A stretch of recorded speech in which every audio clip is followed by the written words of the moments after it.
समझती हूँ रैली जो हो रही है बहुत ही महत्वपूर्ण रैली है, जहाँ पर दिल्ली के जो मुख्यमंत्री हैं और जो इंडिया गठबंधन के भी साथी हैं, जहाँ पर उनको जेल में डालने का काम किया है मौजूदा सरकार ने, वहीं वो संविधान बचाओ रैली भी है।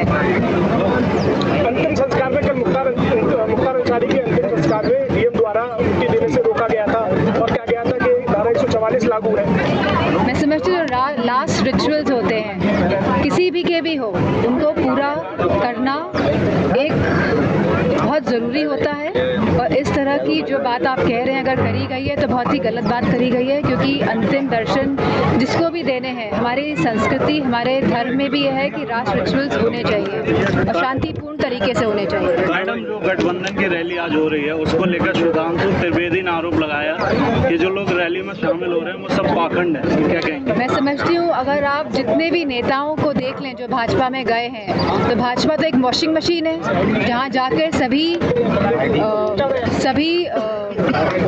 जो नेता भाजपा में जाते हैं उनके जितने भी कर्म और कांड होते हैं सब धूमिल हो जाते हैं और वो एकदम स्वच्छ होके निकलते हैं। तो मेरा मानना है कि ऐसी भाजपा जो प्रोपेगेंडा के थ्रू ही पूरा काम कर रही है, जो धरातल में लोगों की समस्याओं का कोई निवारण नहीं कर रही है, इस सरकार के बारे में जितना कहें उतना कम है। मैडम, पल्लवी पटेल और ओवैसी आज प्रेस कॉन्फ्रेंस करने वाले हैं, दोनों एक साथ हो गए। नहीं, अच्छी बात है, अगर प्रेस कॉन्फ्रेंस कर रहे हैं तो करें प्रेस कॉन्फ्रेंस। अलग से चुनाव लड़ने जा रहे हैं, 2 सीटों पर उन्होंने प्रसाद मौर्य अलग से चुनाव लड़ने जा रहे हैं गठबंधन अपनी पार्टी। ये बहुत अच्छी बात है, क्योंकि भारत एक लोकतांत्रिक देश है और सभी को चुनाव लड़ने का, अपनी पार्टियों को लड़ाने का पूरा हक है, अधिकार है। आपको नहीं लगता है वो इंडिया गठबंधन का नुकसान कर रहे हैं? मैं नहीं समझती हूँ, क्योंकि लोग बहुत सचेत हो गए हैं और लोग पूरे पीढ़ी के साथ है। और मुझे खुशी है कि आज भी जो सभा में सब लोग आए समझ रहे हैं कि हालात कितने नाजुक हैं पूरे प्रदेश में। केजरीवाल के द्वारा जो किया जा रहा है उसको आप कैसे मानते हैं? केजरीवाल के साथ जो गिरफ्तारी वगैरह की जा रही है ईडी के द्वारा, ये पूरे अगर आप भारत के इतिहास में देख लेंगे, जब से देश को आज़ादी मिली है तब से इस तरह की घटना कभी नहीं हुई है। इमरजेंसी का माहौल था, इमरजेंसी लगी थी, लेकिन यह तो इमरजेंसी ऐसी इमरजेंसी है जो इमरजेंसी की तरह ही इस तरह का माहौल है आज भी देश में, जहां केजरीवाल जैसे मुख्यमंत्रियों को जेल में डाला जा रहा है, जहां 140 सांसद एक साथ सस्पेंड कर देते हैं। तो मैं समझती हूँ बहुत ही नाजुक हालात हैं देश के। सांसद, जब इलेक्शन आता है तभी भाजपा इस तरीके की ईडी, सीबीआई वगैरह जांच के अधिकारी आगे कर देती है।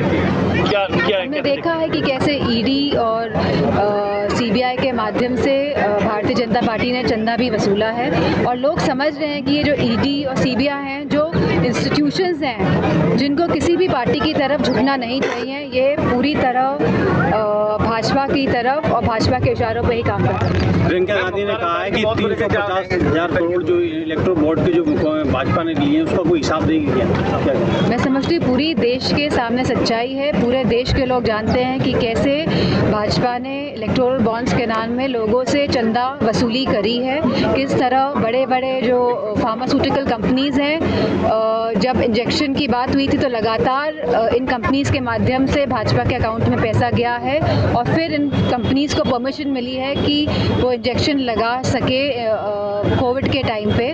तो मैं समझती हूँ जनता सब जान रही है इस बात को। मैडम, आज गठबंधन की जो क्या कहेंगे, जिस तरीके से संदिग्ध परिस्थितियां बताई जा रही हैं और उन्होंने मुख्तार अंसारी की बताया जा रहा है, बता रहे संदेह उसके परिवार वाले आरोप लगा रहे हैं। अगर परिवार वाले आरोप लगा रहे हैं तो वो भी उनके आरोप हैं सरकार को, और यह बात एकदम साफ तरीके से रखनी चाहिए।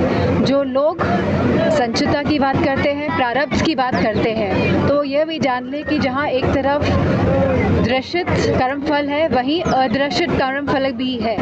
वो लोग जानते हैं सच्चाई क्या है, और सच्चाई वो लोग जानते हैं, चाहे जितना भी छुपा ले, सच्चाई से वो पूरी तरह वाकिफ है। जिलाधिकारी गाजीपुर अंतिम संस्कार के दिन जिलाधिकारी और मुख्तार अंसारी के भाई की हॉट टॉप को आप किस तरह से देखते हैं, क्योंकि जिलाधिकारी जिला प्रशासन वहां उस भीड़ को आने से रोक रहा था और मौत के बाद अंतिम संस्कार में इस तरह की मैं रुकावट। समझती हूँ कि अंतिम संस्कार में किसी भी तरह की रुकावट नहीं पैदा करनी चाहिए थी प्रशासन की तरफ से। प्रशासन को वहाँ पे सुनिश्चित करना चाहिए था कि सब लोग शांतिपूर्वक ढंग से अंतिम संस्कार में शामिल हो।